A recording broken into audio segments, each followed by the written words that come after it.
Bienvenue sur ASSP TV. Aujourd'hui, nous allons voir un nouveau tuto vidéo, la réfection du lit occupé. Pour commencer, se mettre en tenue professionnelle, s'attacher les cheveux pour éviter d'apporter des micro-organismes de l'extérieur. Se laver les mains pour éviter les contaminations manuportées. Ce tutoriel présente une réfection totale du lit occupé. Pour réaliser ce soin, les matériels et produits nécessaires sont un drap de dessus, un drap de dessous, une alaise coton, une alaise jetable, une thé de traversin, une paire de gants à usage unique lorsque le linge est souillé ou que la personne est contagieuse, un panier de linge sale, de la solution hydroalcoolique pour assurer l'hygiène des mains du soignant et éviter les contaminations, une chiffonnette et un détergent désinfectant pour effectuer l'entretien. Nous allons maintenant voir les différentes étapes de réalisation de la réfection du lit occupé. Dans un premier temps, prévenir la personne, s'informer sur son état de santé afin de convenir avec elle du meilleur moment pour réaliser le soin, vérifier la température de la pièce et l'état de la literie afin de préparer le matériel nécessaire. Allumer la présence pour informer qu'un soin est en cours. Nettoyer et désinfecter les deux chaises qui seront ensuite installées dos à dos au pied du lit. Nettoyer et désinfecter l'adaptable sur lequel vous disposerez le matériel nécessaire. Installer le panier de linge sale. En fonction de l'état de la literie, allez chercher le linge situé sur le chariot de linge propre, adapter la hauteur du lit pour pouvoir réaliser le soin en respectant les règles d'ergonomie. Déborder les éléments du lit. Plier le dessus de lit et la couverture en portefeuille. Les déposer sur une des chaises au pied du lit.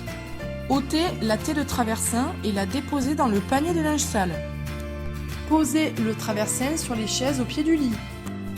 Plier le drap de dessus en drap de pudeur. Tourner la personne sur le côté en veillant à ne pas la dénuder. Rouler la laisse jetable vers le dos de la personne en veillant à ne pas entrer en contact avec la partie en coton. Rouler la laisse de coton et le drap sale vers le dos de la personne. Nettoyer et désinfecter la première moitié du matelas. Procéder à une friction hydroalcoolique pour éviter les contaminations. Placer dans le sens de la longueur le drap de dessous et la laisse propre et les dérouler vers le corps de la personne. Veillez à ce qu'il n'y ait pas de plis. Veillez à ce que les draps propres ne rentrent pas en contact avec les draps sales.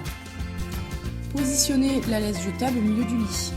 Remontez la barrière afin d'assurer la sécurité de la personne. Retournez la personne de l'autre côté sur les pièces propres.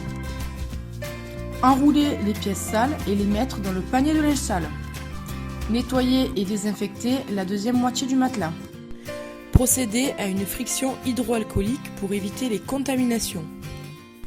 Déroulez et tirez drap et laisse propre en veillant à ce qu'il y ait le moins de plis possible. Faire de même pour la laisse jetable.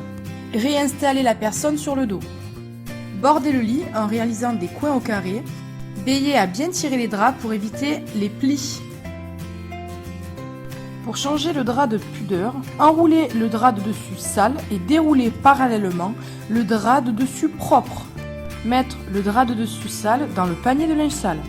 Placez la couverture et le dessus de lit. Bordez le drap de dessus, la couverture et le dessus du lit au pied du lit. Réalisez le pli d'aisance. Bordez les côtés du lit. Mettre la thé de traversin propre et replacer le traversin. Procédez de même pour l'autre côté du lit. Réinstaller la personne selon ses souhaits. Nettoyer et désinfecter les deux chaises ainsi que l'adaptable.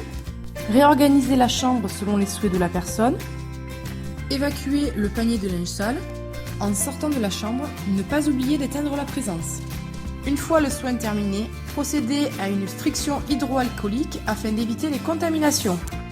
Et surtout, n'oubliez pas les transmissions.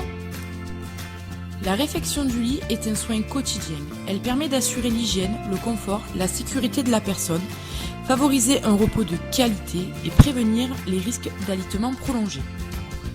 Retenez que ce tutoriel présente la technique avec un seul soignant, mais il est recommandé de la réaliser avec deux soignants, un soignant de chaque côté du lit.